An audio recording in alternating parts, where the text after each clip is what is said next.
Hello everyone, and welcome to my Sister Wives 4E channel.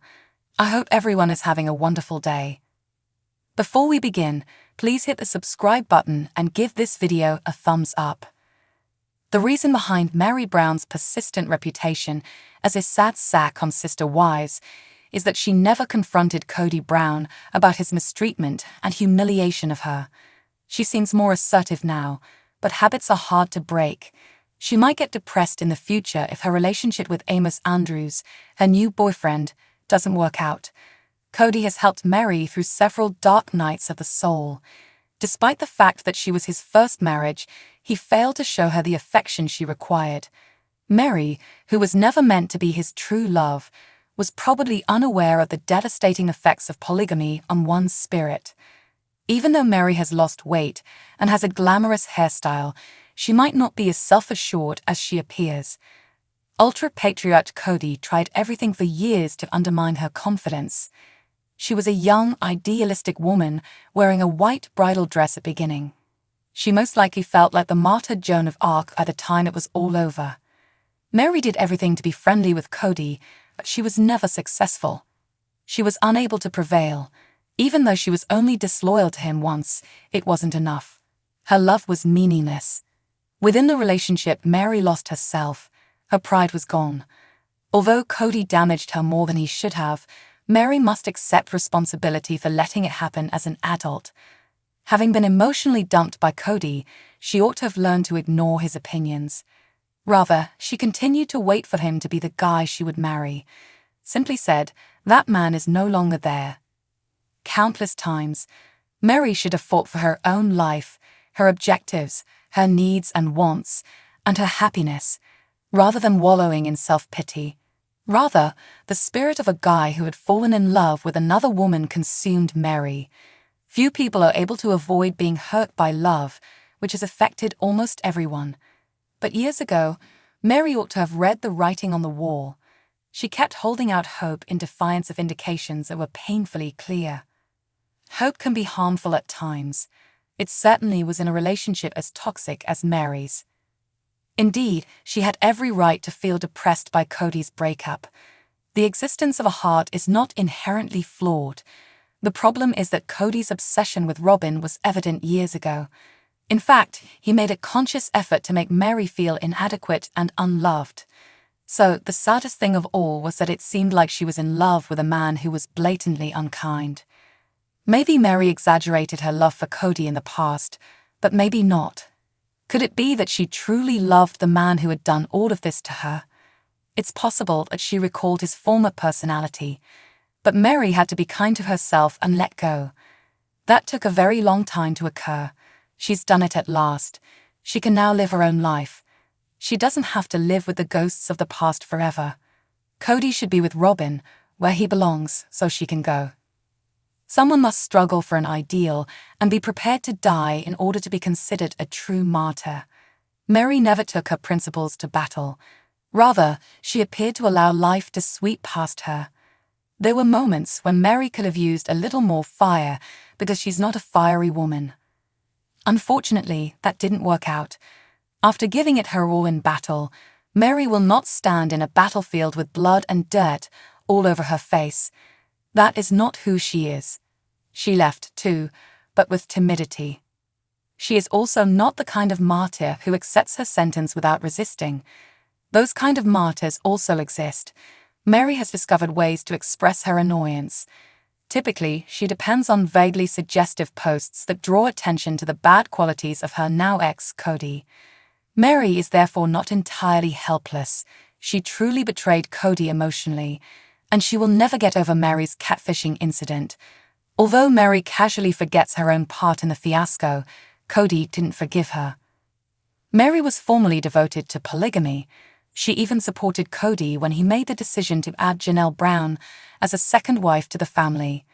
Kody had a happier disposition back then. He tried, smiled, and was amiable. Before Robin was a very different world. The women were frequently content and the Brown family was largely functional. But everything changed when Robin, who occasionally plays the victim as well, joined the family. Currently, Christine Brown of Sister Wives, Meri, and Janelle have all given up on multiple marriages.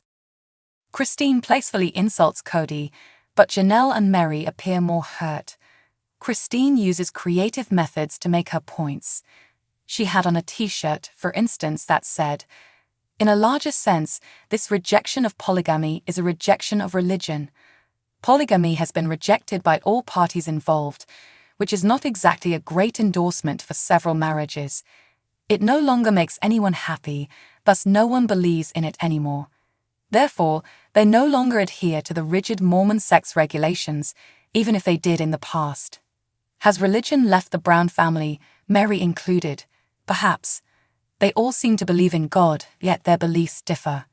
Meri is concealing her self-interest when she plays the martyr, since Kody and Robin act in exactly the same way. True believers in martyrdom will perish for their beliefs. They're not going to give up because they're not happy. Too much time is spent by the Brown ladies posing as Kody's defenseless victims, and too much time is spent by Kody posing as their victim.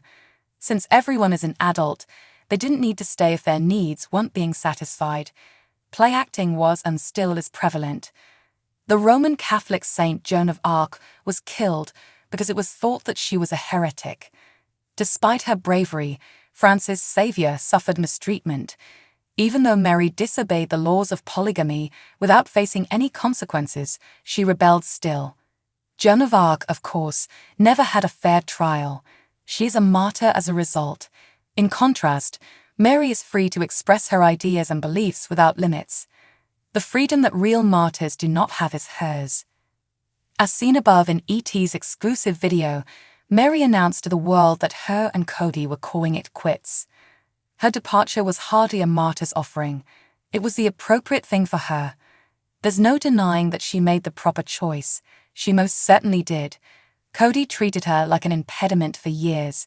It became ingrained in her, this low of the totem pole feeling. Meri received the least from Kody, who seemed to appreciate even the essentially disliked Janelle. Whereas Joan of Arc experienced distinctly spiritual mystical experiences, Meri seems to be more interested in everyday life. She can actually reach out and touch her new boyfriend. She senses his love for her when they are in the same room. She becomes stronger as a result.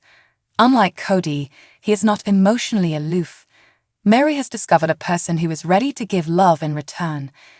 I hope she and Amos end up being together for a very long time. Meri has resigned herself from wasting time and effort on a fake relationship, as love is always risky. She is searching for true happiness, not just a fantasy or a pipe dream. She's by no means a martyr, but who could really blame her for her decision? Like everyone else, she has a right to happiness. Happiness, as well as trauma, can transform a person, and Meri's newly discovered joy is changing her. Instead of drawing attention to her shortcomings, it highlights her strongest traits. She no longer feels the same motivation to provide cryptic information that is essentially a string of clever jabs at Kody. She is able to get over all of that since she is content with her life. I'm very happy for her. Currently, Meri is sharing posts on her personal life rather than include material that subtly mentions Kody. This represents advancement. Every day and night she spends in a happy mood, devoid of thoughts of Kody, brings her closer to a significant objective: complete independence. She is still capable of being autonomous even with a companion. It's about releasing herself from Kody for real, not simply feigning freedom.